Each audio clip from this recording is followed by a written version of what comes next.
In October of 2018, a 26-year-old American man had just arrived on a flight to the city of Port Blair, the capital of the remote Andaman Islands that are a Union territory of India. But Port Blair wasn't his final destination. He spent the next 11 days in Port Blair in complete isolation, attempting to quarantine himself and purge his body of any infectious diseases that he may have been carrying with him. Afterwards, his next objective was both simple and insanely complicated. He was going to bribe some local fishermen to literally take him to another universe and reality. Only 50 kilometers to the west of modern Port Blair is a largely untouched relic of humanity's very distant past that nobody is ever allowed to enter under any circumstances. North Sentinel Island, and it is also home to the Sentinelese, a small hunter-gatherer tribe that has existed there in isolation for tens of thousands of years. They continue to have no knowledge of anything outside of their small universe on the island, and they have no comprehension of anything more advanced than a bow and arrow. To them, the year is still effectively the same as 20,000 BCE. The tribe is often considered to be a so-called uncontacted tribe, a rare, living relic of humanity's distant hunter-gatherer past that somehow remained lost and forgotten throughout the thousands of years of human history and technological development that eventually got us to the modern world of the 21st century. North Sentinel Island is in a different universe from ours, but that hasn't stopped people from ours attempting to interfere with theirs. Over the centuries, many from our world have gone to the island and attempted to establish contact with the Sentinelese, but all have failed because the Sentinelese usually attack and attempt to anyone who has ever tried. They see every attempt by our world to interact with them the same way that we would see an advanced alien invasion of our planet, and as such, they usually respond quite aggressively. And in order to respect the tribe's clear desire to be left alone from our world, the Indian government has sealed it off to all of us, enforced by a 3 nautical mile wide no-go zone that is illegal to enter and patrolled by the Indian Navy. This is the world that John Allen Chau, the 26-year-old American man from our world, was attempting to enter when he flew to Port Blair in 2018. His objective was to spread one of our religions to them, Christianity, and it would ultimately cost him his life, with unknowable consequences to the Sentinelese as well. So nobody from the outside world is known to have ever contacted them on their island until a merchant ship of the British Raj just happened to wreck itself there in 1867.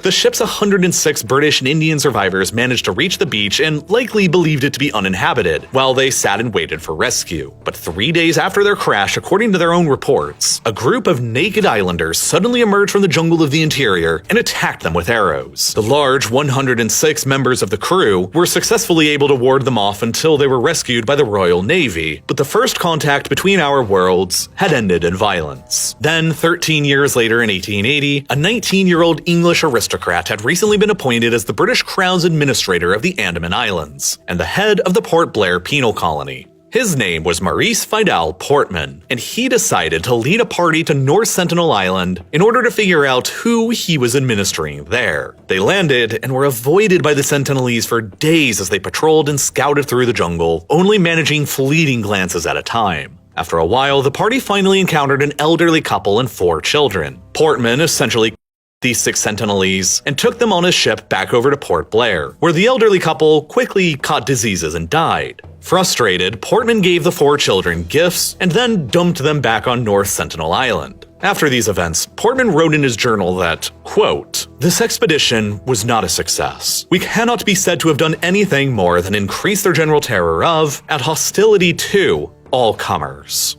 It would have been better to have left the islanders alone."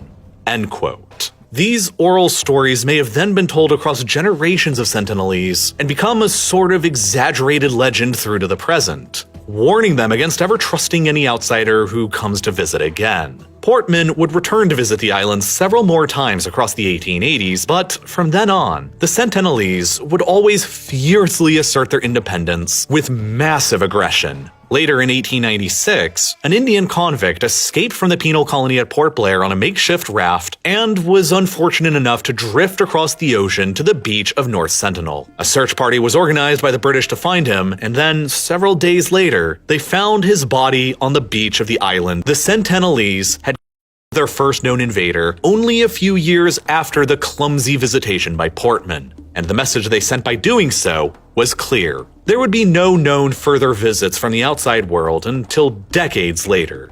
During the Second World War, the Japanese invaded the Andaman Islands and occupied them for 3 years. What exactly they did over those 3 years to the islanders and potentially the Sentinelese is very difficult to figure out, because the Japanese deliberately destroyed all of their records about it just before they surrendered in 1945. After the war ended in 1947, India achieved independence from the British Empire, and they were quickly presented with a bit of a unique problem. Not everybody who suddenly became Indian following independence was even aware of what India was as a country, like the Sentinelese of North Sentinel Island. The Andaman Islands were granted to India as a part of the independence, and that meant that, in theory, the Sentinelese on North Sentinel Island were declared as Indians. But of course, these people had never even heard of India, and had no comprehension of what this theoretical citizenship even meant. And so, the Indian government decided that they would attempt to change that by finally, hopefully, making the first peaceful contact with them. But it was going to be tough going. The language that the Sentinelese on the island speak is only known to them, and there aren't any related languages to it anywhere else on Earth.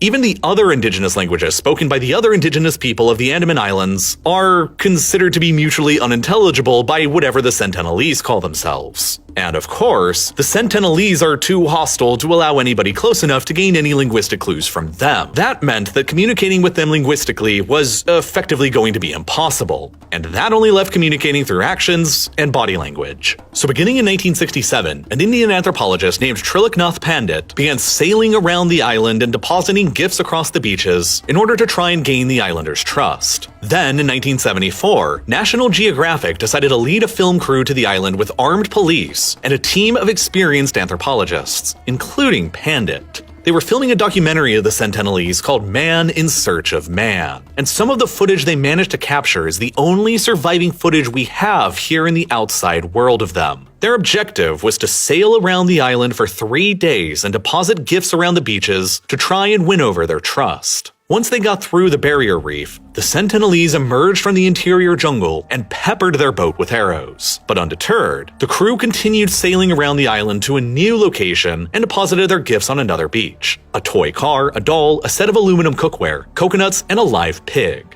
Then, the Sentinelese emerged from the jungle again, and one of them fired an arrow at the boat that struck the documentary director in his thigh. The man who fired the arrow was observed to laugh hysterically, and then, to make their point even clearer, they speared the gifted doll and pig alive and buried each in the sand, took the coconuts and the cookware, and retreated back into the jungle. The documentary project was a failure, and not wishing to escalate the situation with them any further, National Geographic canceled it and withdrew. But Pandit, the head Indian anthropologist here, was undeterred and continued making visits to the island and leaving gifts with them for years, determined to eventually establish friendly contact with the Sentinelese. He and his team made many recordings of the tribe during their visits and gift drops, and things seemed like they were going pretty well. In 1975, he led the King of Belgium on an overnight cruise just offshore the island, but other visitors from the outside world occasionally found themselves washing up on the island's beaches as well. In 1977, a cargo ship called the MV Russley ran aground on one of the island's coastal reefs, and then just 4 years later, in 1981, another cargo ship registered in Panama named the MV Primrose did the same thing.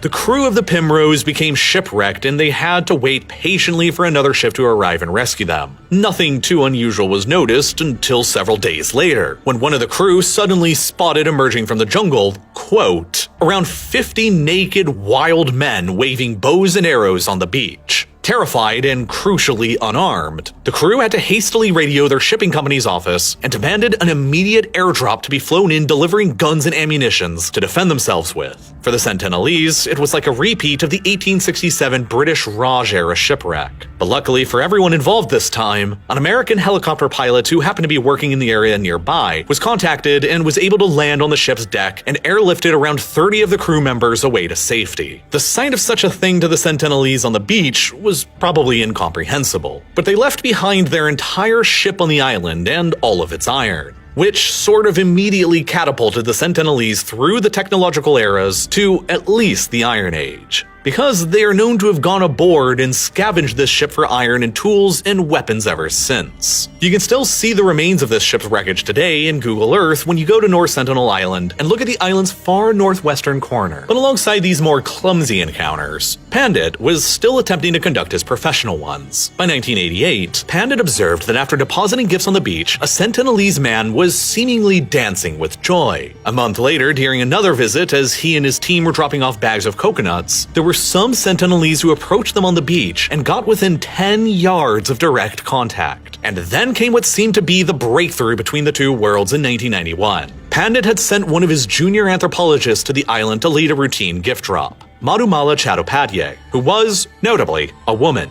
She reported that during this gift drop, the Sentinelese waded out into the waters directly to the boat to accept their gifts, the first time that anything like this had ever happened. She suggested that her presence as a woman signaled to the tribe that her crew didn't have any aggressive, warlike intentions, and that made them more trusting. The following month, Pandit and Chattopadhyay each went to North Sentinel Island together and were stunned to witness around a dozen of the Sentinelese rushing out directly to their boat to greet them. And then shortly afterwards came the breakthrough photograph. Pandit and his team from our globalized, modern world were right there in the water side by side with the uncontacted, Paleolithic hunter-gatherer Sentinelese. And for a moment, each of them held the very same coconut together in their hands. It was the culmination of 24 years worth of Pandit's efforts to achieve a friendly contact with them, and he and his team withdrew shortly afterwards, delighted with the success. But the very next year in 1992, Pandit turned 58 years old and was hit with a mandatory retirement age. He would never visit the island again after that initial friendly contact, and the Indian government decided to ban all future visits from the outside world shortly afterwards. North Sentinel Island was sealed off with a 3 nautical mile wide no-go zone that would be patrolled by the Indian Navy based nearby at Port Blair. Nobody, for any reason, would ever be allowed to travel to North Sentinel Island ever again,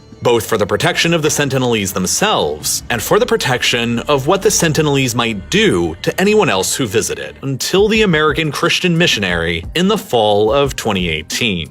He came unprepared, and after repeatedly visiting the island over a period of several days, the Sentinelese killed him as well, and he is now at least the 4th body from our world that remains on that island without any ability to recover. The Indian government has given full legal immunity to whatever the Sentinelese do on their island, including anyone who's foolish enough to disregard their laws and visit. So don't ever do it, and stay alive. It's not worth visiting, and it's not worth risking the lives of the Sentinelese with your diseases either. And as always, thank you so much for watching.